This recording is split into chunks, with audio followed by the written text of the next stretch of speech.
When I look at the classroom, most of the students disappear. And then ask for where they are. They say they're coming to America.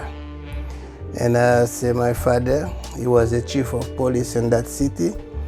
And I tell him I need to leave too. We train to fight. That's why every one of us, if you don't find too many who don't know a little bit of Kung Fu. Because we train. Because you don't do that, man. When you have any trouble, you just get beat up.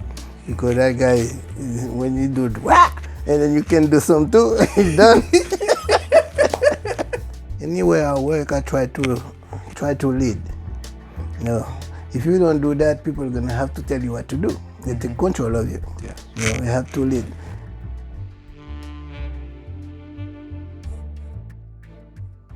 Welcome back to another episode of the Uncharted podcast. Today I have a very special guest. I have my father, Lejuene Levasseur, and he is a lot of the reason why I am the person I am today. He is the one that had the most impact in my life, and this is going to be a series called the Legacy Series, where we tap into people that have made a big effects on me and people close to me and open the wealth of knowledge that they have. In this episode, we're going to be going back into his childhood, how he came into the States, and how he was in Florida and came to Jacksonville and all of that. And without further ado, let's get into this podcast. How was your childhood? My childhood was a little bit rough. Like I said, my mother left me when I was 4, and I grew up with other family. And my father was in the military, traveled all over the country, so I have to stay behind. What was it like having a military father? Oh, this was tough. Have a military father, especially in my country. They always in different place. Transferred him there, transferred them there. They have opportunity to travel with their family and then go to different place where they at, but it wasn't that easy in my country. Because the time you try to set up in one place, they already transfer you to another place. So you always leave the family behind. And I think that's the main reason my father but I don't think they ever divorce, but they don't stay together. Because my father can spend time with, and that lady stay by herself for a long time. Yeah. It's to serve the country is good, but if you can stay away from it, it's better. You mentioned that he was here, there. I remember you telling me a story that you were in the countryside of Haiti and he was up in the mountains. It was cold up there. Oh yeah, I was in that city, and then they transfer him and put at the top of the mountain, and then right there is the border of Dominican Republic under the hill. Okay. So we're in top, and that place it never get hot. I went there, and I think in the summer it was about 17 degrees up there. Oh no. Yeah. No. And I stayed there, and then system of my country is not like like here, so we have to put water in the fire to get hot water to shower. Mm-hmm. So I spent days, I never get shower. I just wash myself. One day I tell Dad I can't stay here no more. I have to go back to the city. Yeah, I left him. Yeah, it's tough sometimes. So you told me stories when he was in the city and your dad was the chief of police that people didn't mess with you because your dad was chief of police. Yeah, people don't mess with me because, it's not like a chief of police here you never see. And plus we have a small city, so everybody knows each other. So, but the main thing, I don't want to mess up with people to destroy his reputation. So if he try to control and then his own kid doing bad, so who's gonna control? you know. So, but I was in charge in the group that I was in, but I cannot put myself in the front. I push people to go do things, but I never show up because of my father. And we do a lot of things, fight, but we hire a little kid to make trouble with the big guys. And then when they try to beat that little kid, we all show up. Yeah. Oh man. That's the way we do it in the island. We train to fight. That's why every one of us, if you don't find too many who don't know a little bit of Kung Fu. Because we train. Because you don't do that, man. When you have any trouble, you just get beat up. Because that guy, when you do wah, and then you can do some too, he's done.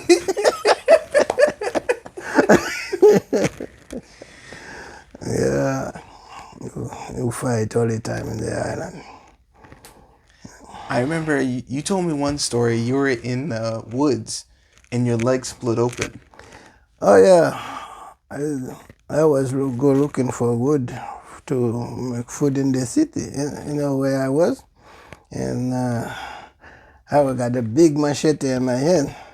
And then I cut a small dry wood. I go too much, bang, and then that thing fall in my leg right there, open the bone like this.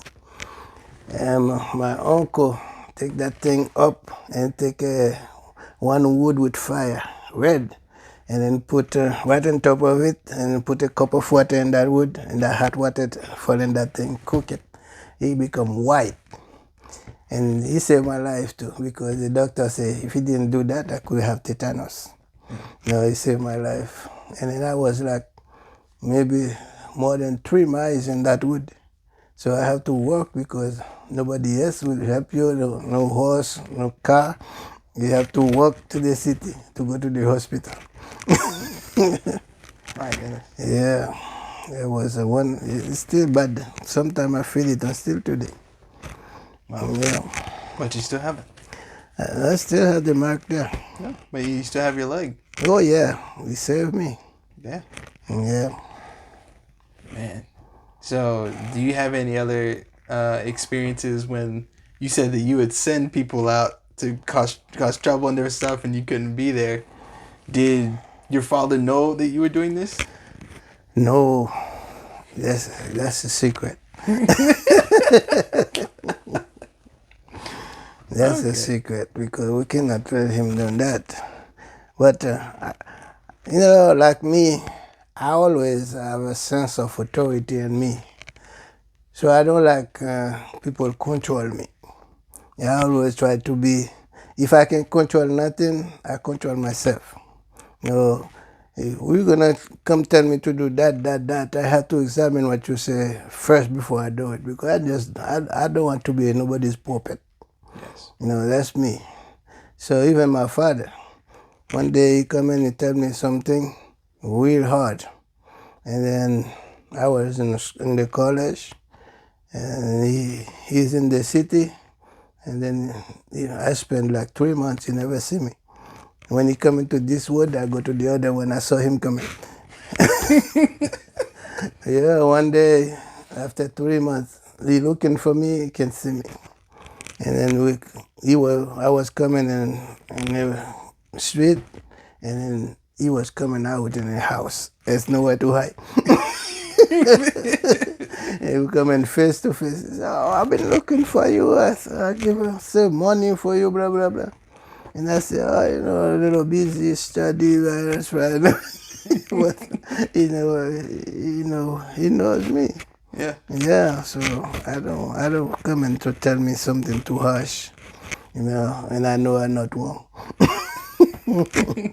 Yes, when I was in college, And one day I wake up and I look at the classroom. Most of the students disappear. And then ask for where they are. They say they're coming to America. And I say my father, he was the chief of police in that city. And I tell him I need to leave too because the class getting empty. I don't know what's going on. And then he makes some arrangement. So I come into US. I come in by boat. So I didn't come visa. It was much easier to come in by boat than to go get a visa. Then I spent like 3 days on the water. And then coming to Miami, like I get there like 4 o'clock in the morning, and nobody was in Miami. I'm coming, so they were shocked when I show up. And my sister received me, and I stayed there. I grew up in Miami. Like I was 20 years old, and lived there, work. Any kind of work I do, we don't speak English, so whatever you can do, you do. And until I can set up myself and start to be a man. What was your first job in the States? My first job in the States, it was in a hotel. And a friend, my friend, his father bring us to the hotel. Like he was a boss boy, and I get the dishwasher. I get the dishwasher, I do my best. But we come from Haiti, there's some job where we don't want to stay on them. Yeah.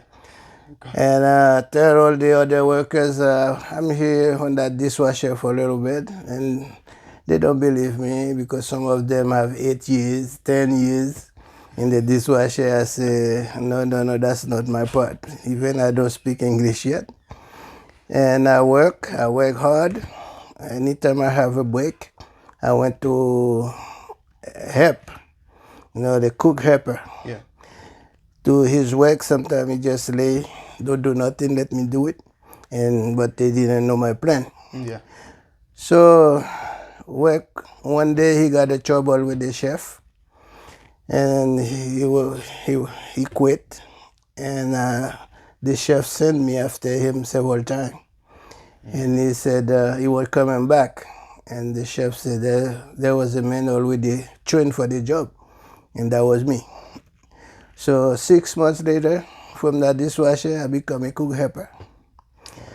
Cook helper, and what I'm doing, my cook helper preparation, everything, then anytime I have a time, I want to help the cook. Yeah. Help the cook, and every day they call me name because I doing that, because I do the people job for them. And one day they need a cook to go cook a hamburger, hot dog by the pool. And then who they chose? That was me. And I become a chef because I don't know how to cook other thing, but I got my big jacket just like everybody and my big hat. And I show them, I tell them, I told you, I'm not going to stay in that dishwasher for long. Yeah. So I get out, I become a cook, and I start cooking since then. Wow. So you told me that you had cooked for your dad when you were younger. Yeah, when I was like 13, and since I was a kid, we always try to know how to cook, especially when you grow up with no mother, no father, so you have to learn how to do things for yourself. Mm-hmm. And when I come to my father, so he didn't have nobody to cook. We spent 7 months in the city, so I cook for him 7 months, and I do all kind of cooking. All the kind of meat, I cook for him, and since then I become a good cook. Yeah, I'd say that's a good training. Yeah. You said that you became the chef working in Miami. Where did you work at? In the same hotel I was in the dishwasher. Okay. Become the chef there. And while I'm in the pool working, cooking hamburger, hot dog, and fish in the grill, and I was good in what I'm doing. learn all the other type of cooking while I go to the kitchen.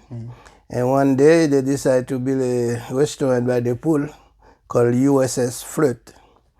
And when they try to get a chef for that restaurant, the executive chef chose me again. And then I become the chef in that pool, in that restaurant pool. And there I work my way up. And I work in the hotel several years, and by that time I do 2 jobs. And I went to another restaurant you call La Scala, and I become the cook helper. Okay. And the chef was my friend, so I become his assistant. When I go to a place, first I become the chef, and I call him, he become my assistant. And then if he goes somewhere else first, he call me, I become his assistant. That's the way we work it till I decide to come to Jacksonville. Wow. So I remember you saying something about he left to find the body. He found the body at some point while you were working there, but you didn't want to go with them. No, that wasn't him. That wasn't was another dishwasher at that time. Okay. I was a chef, he was a dishwasher, but we were friends, he's Haitian. So he worked on that restaurant called La Scala overnight. And one day the restaurant get closed and he disappeared. Everybody went different place. And the owner opened another restaurant. Then I become the chef again. And after like 3 years, we don't see him. And he called one day, he said he want his job back. And I know he's a good worker. I tell the owner, hire him. And he come in, since he come in with a different language. He start to speak in my ears, thing I never heard before. And I listen to him, and everything he said makes sense. But I didn't want to go because I didn't have time to. Because I work 6 days a week, I only have Monday off. And become a time and we have vacation. The restaurant used to close 3 months every summer. So everybody in the condo left. So we closed, and that's when I decided to go visit that church. They tell me, well, when you get there, they will give you a wife real quick. So I decided I don't want nobody to give me a wife. I want to find myself a wife. Then my wife, Adeline, she used to be my friend, one of my best friends. So we go to her house, we do whatever we want, play. And then in that period of time too, she was disappear. And then one day we start talking, and then language changed. I work my plan to be married, and I work my plan to go to the body. But I know if I tell her I'm going to the body, then that marriage will not happen. She was a member of the Nazarene church, and then she want me to go there. Yes, I go. I got plan. I obey to the pastor. They pray for me, but one eye's closed, one eye's open, because I don't believe anything they said. And I decided I stayed there till they marry me, and then not even a month after, and then I go visit the body of Christ, and I see everything my friend said, they were true. Then I decided to stay, and that was a challenge to get my wife there. What church was that? It was La Vista Church of Miami, the only church back then in Miami, with the pastor Wooly Doiska. So that's where we went, and I get there, I get life for my soul. You know, the people, they seem weird than everybody else I ever meet, and they help you, they love you, and I become a member real quick. Yeah. Yeah. Love shows. It goes a long way. A long way. It was 1989. I've always heard stories of this church. What was it like being in that church? Well, to be in that church, it was fun. Like me, I didn't spend too much time because I was working hard. 6 days a week, I would go to church only on Sunday morning. And the 3 months vacation that I have, that's when I go to church. But they were good people, you know. And one thing I realized, when God wants you, even there is problem, you just come and He don't let you see. Yes. You don't know what's going on. All you see is love. Good people, everything, they love you, they want to put you in, and that's all you see. God don't let you see the bad thing. He shows you what you need to see at What that you time. need to see. And everything else, the problem, even somebody tell you a little problem, that's not what you're looking for at that time. No, you're looking for life. You recall life for your soul. And all the good you see, that's the one you want to embrace. Yes. First, it's still God have to call you.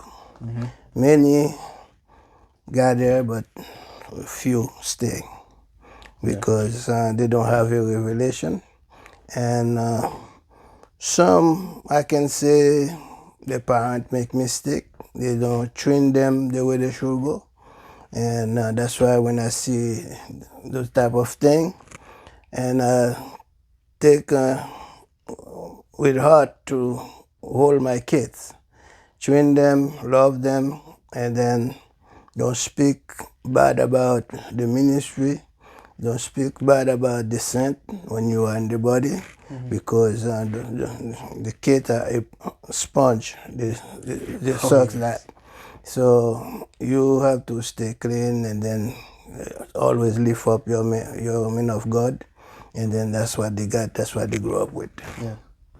We're taught you do right. Doesn't matter if your friend does right. Doesn't matter if anybody does right. You do what's right. You do what you have to do, and even there is a problem, that's not the kid's problem. Yes. No.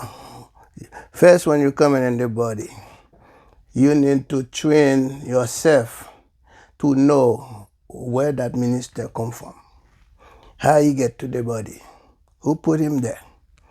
So you need to know all this to know is that minister really building it work for the Lord. There's people who working with the Lord, and there's people who working in the garden. That's two different people. When Jesus gave that parable, there was a master who have a garden, and there's a bunch of people working and start to work. The one that hire go to him and say, Master, there's a bunch of people that start to work. And the master said, let them work. In the time of water, give them to drink. In the time of food, give them to eat. And the problem, in the end of the day, they won't get paid because their name is not in the payroll. That's right. But the garden of the master become beautiful because many are working. I think there's a scripture that says, and then that day they'll come to me saying, I did all these great works in your name. I healed the sick, did blinded eyes. But he said, I never knew you. And case of iniquity. Yes. He said, you didn't work with me. You were working in your imagination what you thought I wanted. Yeah. So it's a good thing to pray about when you start coming around. I said, pray, seek out wisdom and knowledge. Yes. And Solomon said, give wisdom and knowledge because to see, for God to understand, touch your mind. So. Yeah, there's a part in the Bible, I think in Jeremiah chapter 3, verse 13 and up. He's talking about, and the verse said, God will take one in a city, two in a family, he's going to lead them to Zion. There he will choose shepherds according to his heart for them. And then those cities, those families, it's not, a lot of preachers take them like they are the Babylonian church. That's not true. All those churches they're talking about is the church of the body. The one that not hooked with the vine. They put themselves there, they start to work for themselves. They are families. Yeah. They are cities. And then there's people of God, God sent there.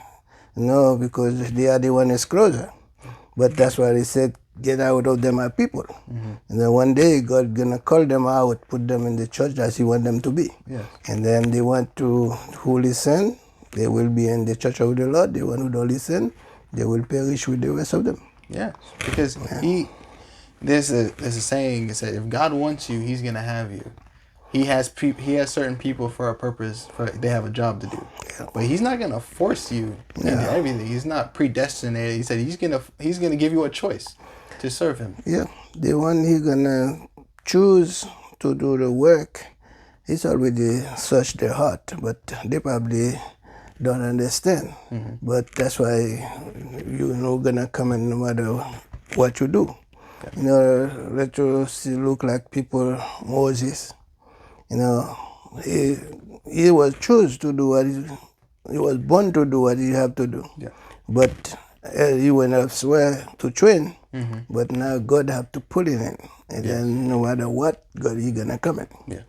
But other people, God send them a signal to their heart, and send a brother or sister to invite them. And then sometimes they see they accept to come, they think it's them. No, it's the calling. Yeah.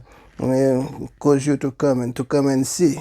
But when the Lord gonna take you to the church, but you the one to decide to stay. Yes. Through everything, you have to hold on to him. Yeah. Hold on to the Spirit of God, the Word of God, and follow what is right. That's right. Did you do any different kind of jobs besides the chef when you first started at the hotel, or throughout the whole time you were doing chef? I do all the job in that restaurant.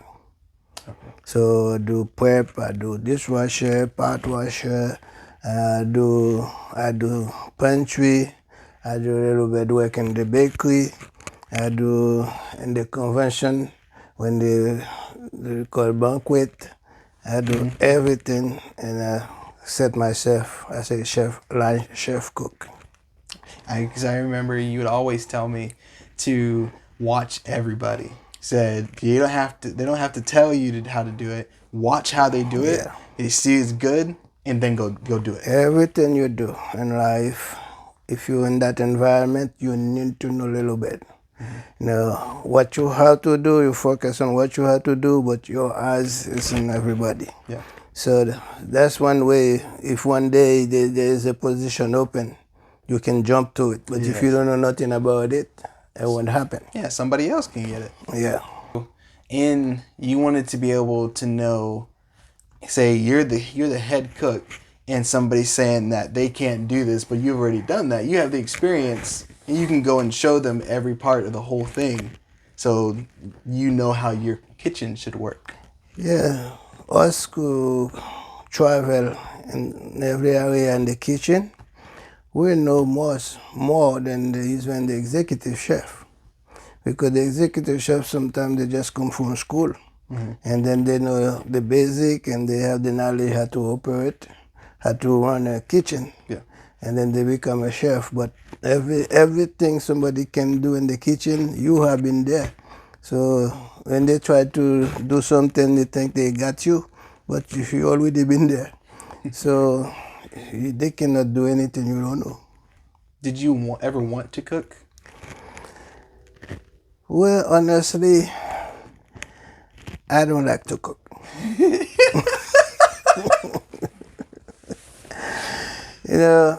That's the feel I get when I come to Miami, and I stay on it. But me, when I do something, I do it with all my heart. Yes. So if I'm gonna do it, I'm gonna do it good. But if I work out, I stay out. That's why I did when I come into Jacksonville. I tried to cook again, and I went to put application in many hotel. And one time, Omni Hotel in downtown called me. When I was in Miami, take care of business. They hired somebody else. I fell onto another place. I went to Miami again. to take care of business, they call me again. So they hire somebody else. That's why I decided to quit cooking. I said maybe God don't want me to cook anymore. I quit cooking.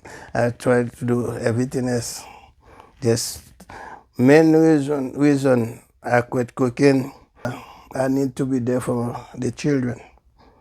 So if I work night and they go to school in the morning and I work night, so I will never see them. Yeah. So that's the main of the reason I quit cooking when I come to Jacksonville, so I can raise them, I be with them. So otherwise, they will grow up just like any others, a bunch of delinquent. And we are not those, okay? So one thing you always said, you hated bad kids. Bad kid, that's not, I can't stand them. Because I got a bunch of friends of mine was in the church. Those kids still don't like me because I always put order on them. And then I was doing for a reason, but they don't get it. So they don't like me now. They're 20 some years old, 30, and they still don't like me. I try to explain to them. They say, no, you was too mean. But that meanness saved my kids, so Yes, I didn't do anything wrong. That's right. And a lot of people don't know when they kid in their house, you let them whatever they want. And then when you go out with them, that's when they start to be bad. You try to punish them. It won't work that way. They have to start doing right in the house. That's it. And I can say that me and my wife, we do what we can. We have a beige furniture, and those furniture last 30 years. You never have a cup of juice fall on them. Because when you got that cup in your hand, it's not the furniture, it's not the place to sit. So, and they know that. It's sense, even talk. So you have to train them with a very young age. Don't think when they grow up, you're gonna correct them. It won't happen. What's two things that you would say that you should do to get good kids? To get good kids, it's not to beat them up. If you beat them up, and then one time they're gonna come and get used to it, and then it doesn't matter you beat them. You see, first thing, the kid have to understand your voice, and you have to speak with authority with your voice. When you say "hey," and then the kid, inside their heart, they know what you mean. Come and beat them up. That's no help at all. Say, I never abuse my kid. And then sometimes I just speak, they start to cry. I don't even have to speak that. That's true. Say, when we were growing up, there would be times I would want him to spank me. Don't talk to me. Don't say anything. Just spank me.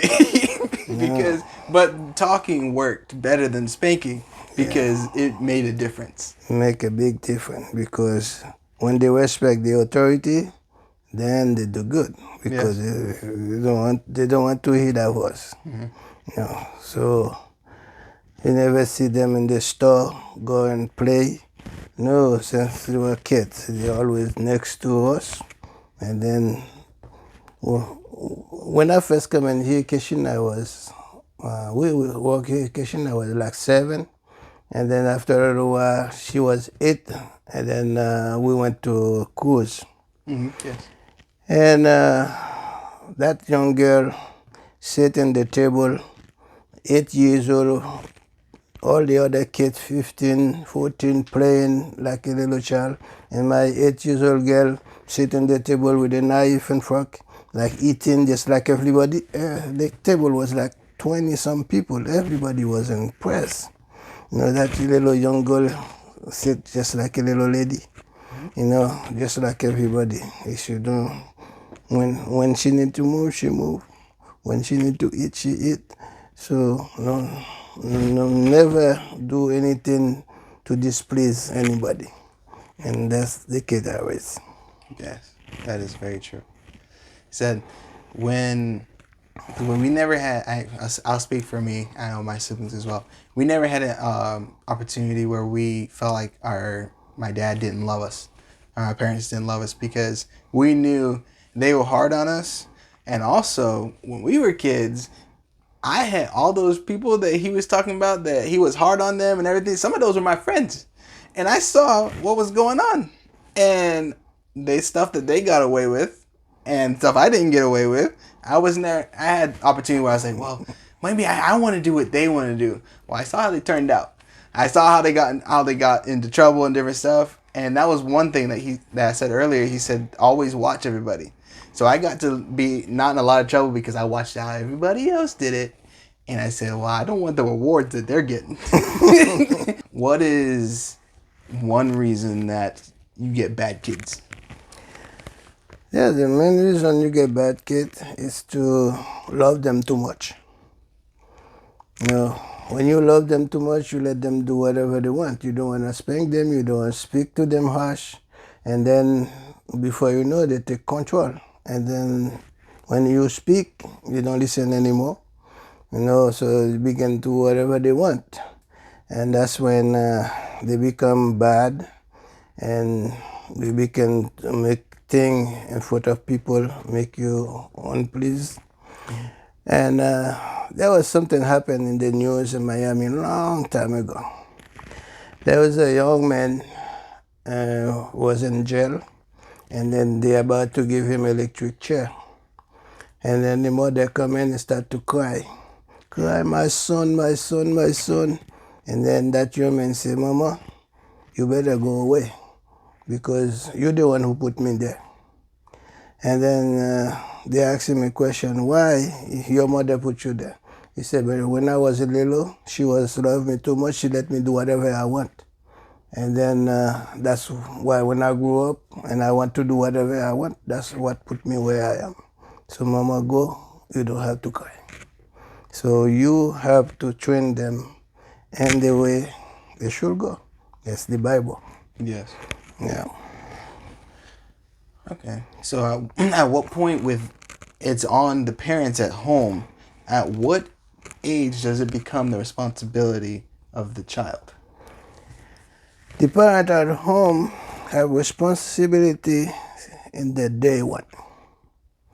You have to speak to them even when they're little baby. Mm-hmm. They have to start to recognize your voice. Yeah. So sometimes they cry for nothing. Mm-hmm. And then you say, hey, and then they understand. And then when they start to speak, or not even speak yet, you speak, but they understand. So you start from there. Not like when they're 5, 6 years old, you're going to try to put order on them. Mostly they don't take them. I can see everybody, this is a little, prince, a little princess, that's the way they train them. Oh, baby, baby. You give them that love, and then at the same moment, you give them that much love and you put them on the floor, and then you say, hey, and then why there? They already changed because they recognize the authority, and then they recognize mama and dad love them too. Mm-hmm. So it's not only love. So are you saying 18? Because I remember you telling me when I turned 18 that it was things that I did were gonna be on me more now. Rather than it was you said you told me you couldn't protect me as much. You said you're going into being a man, what your actions, you have to own them now. Since you become 15, you begin to get some responsibility to your action. Mm-hmm. You have been trained not to do this, and when that age is the time to prove what you've been learning. Yeah. Now, when you be 18, you're already a man, according to the law of this country. Yeah. So, one day we know you're going to have a wife, now you did. So you need to know how to deal with the wife. Now, a lot of people don't know how to deal with wife. You think they are the boss, they are the king, You know, that's why we see a lot of divorce in this country. The wife is not your servant. People think the wife is their servant. No, she's a woman. No, you do things, you according to the Bible, you define an authority. And then you and your wife sit and discuss things. And then I don't think most women, they're very more intelligent than the men. And then they can bring some good point. And then you're the one who have to balance what's being said. And then said, that's what my wife said, that's the best. We're going to go for it. But you the one who choose to go for it, not the wife say you have to do that. Yeah. That's when the trouble start. You stay in your way of wife, you bring the good thought to your husband as discuss some matter, and then the husband say, yeah, you're right. That's the way we're going to do it. But you always remember, your husband is the one who choose to do it. But if you're the one who demand, that's the one I want, then you are the boss. It's not him anymore. That's right. That's right. What would you do if a young man came to you and said, you need to do this to date my daughter, and he said, you don't have anything to do with it? Well, to date my daughter, always tell that's not, to date her, I cannot tell you to date my daughter. It's between you and my daughter. To talk about it, and then my daughter send you to me for a clarification. But I'm not going to choose my daughter for you. I don't even know you. And all I will tell you, you need to treat my daughter good. And then you don't treat it good, I'll go after you. But I'm not going to go in between you and my daughter. You have to choose. She have to love you. I'm not going to make my daughter love anybody. And this happened not too long ago. Some young men come in, hey, you want to date my daughter? I say, I'm glad to hear that. But only one thing I tell you, my daughters have Haitian blood. So you better talk to them and then do what's right, because they're not a men follower. Some girl I see wherever the men go, they go. No, not my daughter. You're not gonna find that. So you have to be a man to get involved with my daughter, because they're not a men follower. So it's a love, not because you say you're gonna marry them and then they become your little slave. It's not gonna happen. I tell him that. And I said, when something good, come back to me. That's good. Yeah. That's good, because, yeah, that's him. I'm the brother. He has that responsibility. I'll skin you alive. I want my daughter get married, and they marry, and then somebody love them. It's like I want you to love your wife. And if you have a problem with your wife, you don't want to me. Your wife have a problem with you, you don't want to your mother and daddy. You two have to sit and solve it. If it get out of hand, you might need counsel. But if you go for counsel first, that counsel probably don't sound right in any of you. Remember, you deal with men. Men have their own opinion. But did that opinion gonna make your wife listen? No. But you want the best thing you do when you're two, because it's gonna happen. It happens to everybody. There's some not understanding gonna be light up. If your wife light up, you the one have to have a cup of water in your hand to throw the fire. If you light up too like a gas and match, and then before you know, you two gonna have a sit before a judge, get divorced. And then when everything's said and done, both of you gonna say, what happened? We can do better, but it's too late. Yeah. So the Bible says never let the son lay on your wife. Yes. Because that's what it said, just talk about it. Before y'all go to bed, talk about it. Not in the discussion. And if that woman go too high, you stay low. Let her go down. And then tell but on that point though, are you supposed to wait until you're married to have all this, to learn all this stuff, or should you be doing it beforehand? You should learn. That's why you should learn them before. If you don't learn them before, how you gonna know them? No, you should learn them. That's why you learn them first in your own house. If that house is a chaos, yours gonna be the same, because that's why you learn. You learn, watch your parents, how they behave, and when you fire up for something, chemistry probably high, and then wife take that you said and then take off with it. It's not good. You stay down, and then he's wrong, and he's fired up, and then you quiet. You watch. After he come down, you realize what happened. He gonna come into you to tell you sorry. But if you too far up, everybody defend the right, and then nothing there has stop.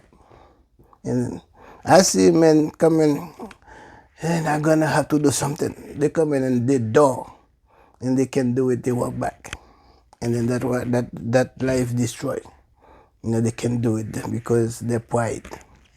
Sometimes you have to go down, give your spider your right, and then let them use it. And then later on, they're gonna come back to you and say, what we was talking about, I was wrong, but at that moment nobody wrong. Yeah. So you should be able to talk about it before going to get counsel. So if you're dating or courting and you can't figure these out, maybe you shouldn't be together. No, for me, everything can be fixed. Sometimes you can marry with a bad person and you can help. Not because that person bad, that's the way, probably got the wrong training from the family, from friends. But if you become a good environment, that person can change. But if you try to beat that person for who that person is, then you destroy it. Except to help you destroy it. You have to bear for bear. You cannot just say, you're a bad person. One thing, that's the best advice for you too. One thing, never say bad word when we get upset. That's the bad thing you can do. Tell your wife something bad just to make her mad, or wife tell you something bad to make you mad. That's no good. You can fire up, but don't say things bad. Those things never erase. Things you say. They stay there. They eat that person, and then sometimes you just say it to make the person mad. You don't even mean it. But for that person, take it far more than you think. That's the best one. You can fire. And sometimes that person, don't touch me, don't do this. Okay? And then when that everything go down a little bit, then you go do the same thing and it's happened. I say, what happened? Well, ended right there. I wanted to say thank you for my dad for doing this. These are things that I grew up hearing, a lot of things that I treasure to this day. And I wanted to share some of them with you to understand. A lot of you know me. You've never seen my father. You never seen my parents. But when you see me walking around, you see me at different meetings across the place, this is why. My parents are the main reason of why we are who we are today. And I'm very grateful. And with that, I will see you in the next episode. Take care.